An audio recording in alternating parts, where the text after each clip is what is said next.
Buyers want their agent to help them find a home. And there are 6 different ways a good agent should be helping you find properties. I'm going to detail them next. And if you get some value out of this or you like what you hear, make sure to subscribe to the channel, hit the bell for notifications. And if you want to schedule a call with our team about how we can implement all 6 of these to help your home search, you can do that with the link in the comments. 6 different strategies are available when looking for a home to really identify properties, and a great agent is using all 6. Unfortunately, most real estate agents have a 3-point plan when it comes to servicing their buyer clients. They talk to them once or twice, they put you on a property drip, and they wait for you to call them to let them know what properties you're interested in as a buyer in the current market. And that's just not aggressive enough. There are 6 different ways. I'm going to run down each one of them with you here. And like I said, if you got questions, don't be afraid to reach out. So strategy number 1 is going to be speed. And what speed means is being able to get you into properties within 24 to 48 hours, because that's how fast the market is moving right now. Speed means you're getting real-time updates with coming soon listings, with active listings that are going to get sent to you as soon as they hit the market. So as a buyer, you need to be checking your email and looking at that constantly. Speed means that they're responding to you right away. Speed means that if they're not available, they've got maybe a team behind them that can show homes for you so that you can get into the properties within a time frame where you have an opportunity to go get the home. Speed is important. Some folks, they don't get back to people. They don't set you up on property drips. Now, this may seem like it's table stakes for a lot of folks. You would be surprised how few agents are implementing speed as one of their strategies. The second strategy is targeting properties that are sitting right in front of you and you may not even realize it. This is homes with high days on market. In our marketplace right now, in the greater Philadelphia area, the median time on market's hovering around 20 to 22 days. So homes that are on the market more than a couple weeks, more than 2 weeks, there may be an opportunity to go negotiate there. It could just be as simple as the home's priced a little high. It could be maybe they got bad photos of the property. There's a lot of reasons why a home could sit on the market. That's not what we're here to talk about. I'd be looking at homes that are sitting on the market. If maybe you think the number's too high for your budget, that's your decision, not anybody else's as a buyer. That may be a home you can target with a negotiation. You offer a lower price, a price you feel is in line with current market values.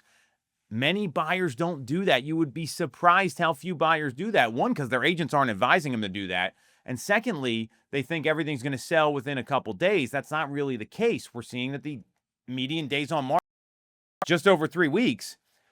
Targeting high days on market homes is a great opportunity. Strategy number 3 is the manual scan. So your agent, what a good agent should be doing, and hopefully your agent's doing this if you're watching, they are suggesting properties to you all the time. It's not just about the drip. The drip is a fail-safe. The speed and the emails are a fail-safe. But when you have an agent who is looking through inventory, mentioning homes that maybe you're not willing to consider originally, and they know more about it than you do, like, hey, I just drove by this home. The lot is a little deceiving from the outside. It's actually a pretty large property. Or I toured this home as a preview, or maybe they showed it to another buyer. The curated home search where they're suggesting properties to you that you're not asking to see is the sign of a great real estate agent. It's another great strategy to have available, because if they're suggesting things and they're not just an order taker, nobody wants an order taker. They want someone that's going to be on their side, that's going to operate with their best interest in mind. Well, that's an opportunity, and that's a great strategy agents that are helping a lot of folks are using on a daily basis. So we've got speed. We've got high days on market. We've got curated home searches with suggestions. Strategy number 4, and this one has a caveat to it. If you know the neighborhood where you want to live in, you know the town you want to live in, or maybe 4 or 5 neighborhoods you want to live in, you've got a target in terms of location and type of property, well, your agent should be able to get in touch with as many home sellers as they can who own properties in those neighborhoods. This isn't a strategy a lot of people are using. A lot of agents are afraid to do this. And what we know is that when one home sells, usually a couple more come to the market. So if your agent is willing to knock on some doors, to call some homeowners, to send out some letters to folks that may have interest, they're going to be able to uncover market opportunities before other people. And not everyone's going to respond to these solicitations. That's really important to know. So, as many homeowners as your agent can get in touch with, if they're out there hunting for opportunities for you, that's another killer strategy to find the home that you want. Strategy number 5 would involve you being a little open minded. So, some folks and some buyers, I was in this position. My kids were in an elementary school. We weren't going to move outside of that elementary school feeder pattern, and we wanted to stay within the community and within the school district. This may not work for you.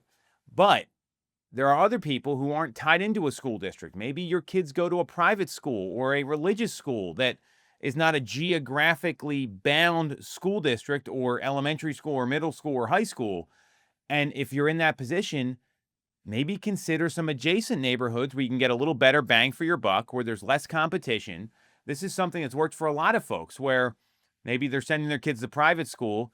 They want it to be on the main line, but then they consider a place like Newtown Square that's literally right adjacent to the main line, and you get a little bit better bang for your buck in these neighborhoods. So ask your agent, hey, are there other areas I should be considering? Now, a good agent's going to be asking you that question.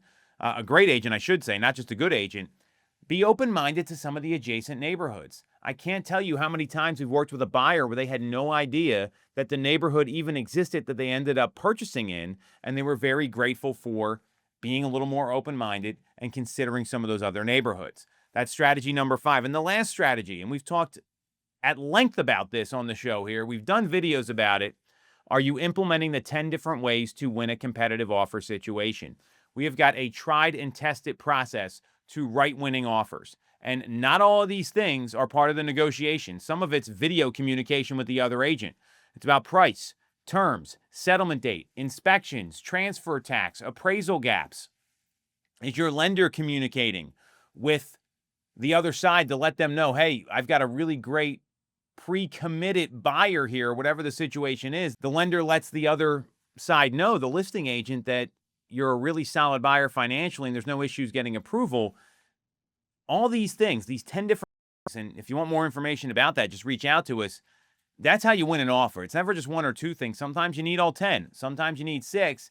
That's not the point. The point is these are all options that are out there. So we covered a lot in this video here, the 6 different ways you can strategize to find the home that you want. Find an agent who's using all 6. And if you don't, schedule a call with us and we can show you exactly how to do that.